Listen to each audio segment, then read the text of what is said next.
शिक्षक दरबारात तक्रारींचा पाडा. आमदार किशोर दराडे यांनी घेतला जळगाव जिल्ह्यातील शिक्षकांच्या सुनावणीसाठी शिक्षक जनता दरबार. बघूया सविस्तर ग्लोबल न्यूजचा रिपोर्ट. जळगावच्या नंदिनीबाई विद्यालयात आज आमदार किशोर दराडे यांच्या अध्यक्षतेखाली शिक्षक दरबार आयोजित करण्यात आला.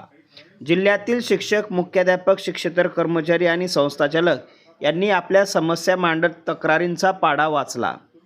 महाराष्ट्र मुख्याध्यापक महामंडळाचे अध्यक्ष अण्णासाहेब जे.के. पाटील, शिक्षक नेते संभाजी आप्पा पाटील, माध्यमिक शिक्षणाधिकारी कल्पना चव्हाण, प्राथमिक शिक्षणाधिकारी विकास पाटील, समन्वय समितीचे मार्गदर्शक डॉक्टर मिलिंद बागुल, समन्वयक तथा जळगाव माध्यमिक पतपेढी संचालक श्री तुळशीराम सोनवणे, जळगाव जिल्हा माध्यमिक शिक्षक संघटनेचे अध्यक्ष एच.जी. इंगळे, जळगाव माध्यमिक पतपेढीचे माजी अध्यक्ष भाऊसाहेब आरेज भाविस्कर, ज्युनियर कॉलेज संघटनेचे कार्याध्यक्ष शैलेश राणे, ज्येष्ठ मार्गदर्शक सुनील गरुड, प्राध्यापक वंजारी, राहुल वराडे, समता परिषदेचे भरत शिरसाट, इकरा एज्युकेशन सोसायटीचे करीम सालार, राष्ट्रपती पुरस्कार प्राप्त मुख्याध्यापक डॉक्टर हारून सर आदी मान्यवर या कार्यक्रमात सहभागी झाले होते. शिक्षकांच्या समस्या आणि तक्रारी. टप्पा अनुदानाचा प्रश्न, थकीत वेतनाचा प्रश्न, मेडिकल बिले प्रलंबित राहण्याचा प्रश्न, वरिष्ठ वेतन श्रेणीच्या अडचणी, समायोजनामुळे निर्माण झालेल्या अडचणी, संस्थांतर्गत वादामुळे शिक्षकांचे थांबलेले पगार बिलं या संदर्भात या बैठकीमध्ये चर्चा करण्यात आली. या दरबाराला शिक्षकांनी उत्स्फूर्त असा प्रतिसाद दिला. आमदारांच्या पुढे शिक्षकांनी आपल्या गाऱ्हाणे मांडले. सध्या राज्यभरामध्ये 12वीच्या परीक्षेच्या संदर्भामध्ये शिक्षकांच्या ज्या पर्यवेक्षणाच्या ड्युट्या चुकीच्या पद्धतीने लावल्या जात असल्याबद्दल संघटनेच्या वतीने नाराजी व्यक्त करण्यात आली आणि या पर्यवेक्षणाच्या कालावधीमध्ये एखाद्या शिक्षकाचा अपघात झाला किंवा दुर्दैवी दुर्घटना घडली याची जबाबदारी HSC मंडळाने उचलावी अशी मागणी संघटनेच्या वतीने करण्यात आली. बघू या संदर्भाचा ग्लोबल न्यूजचा सविस्तर रिपोर्ट. 20% पण किशोर भाऊ आमचं म्हणणं असं आहे, परीक्षेची जोखीम स्त्रियांना घेणं फार जोखमीचं वाटतंय. कारण शाळेतल्या विद्यार्थ्यांच्या प्रवृत्तीचा, मनोविचाराचा विचार शासनाने केला दिसत नाही.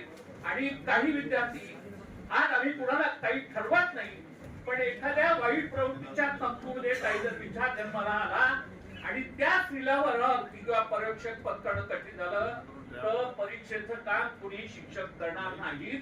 आणि दुसरी गोष्ट अशी की काही चांगल्या संस्थांना देखील केवळ 1-2 प्रकरणं घडले असतील 2-4-5 वर्षामध्ये, पण त्या संस्था गैर प्रकारामध्ये टाकून त्या शाळेच्या गुणवत्तेवरती शासनाने छेद ओढला आहे.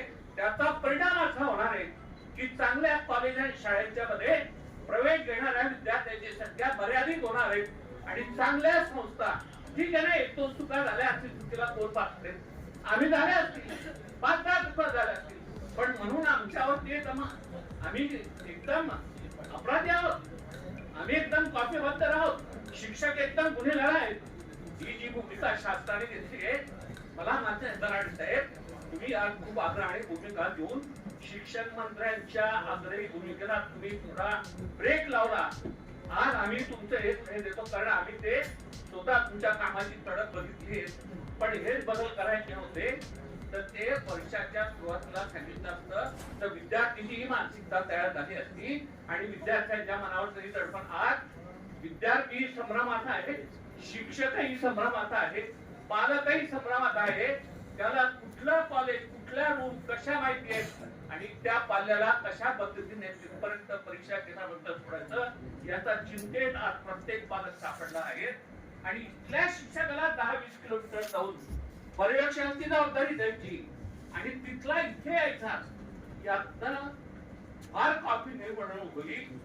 त्याच्यापेक्षा जर तुम्ही आमच्या शिक्षक जगावरती विश्वास दर्शवला असता आणि कडक कायद्याचं बंधन टाकून आम्ही शासनाचे समर्थक आहोत, कारण याची जाणीव आम्हाला आहे, आम्हाला शासन पगार देतं. पण दराडे साहेब, राज्याच्या शिक्षक प्रमुखांना एक सांगा की शिक्षक गुन्हेगार नाहीत किंवा शिक्षक कॉपीचं समर्थन करत नाही. काही गोष्टी परिस्थितीने घडल्या असतील, पण हा निर्णय आता उद्या त्याला परीक्षा आहेत, 10वीचे येणार आहे.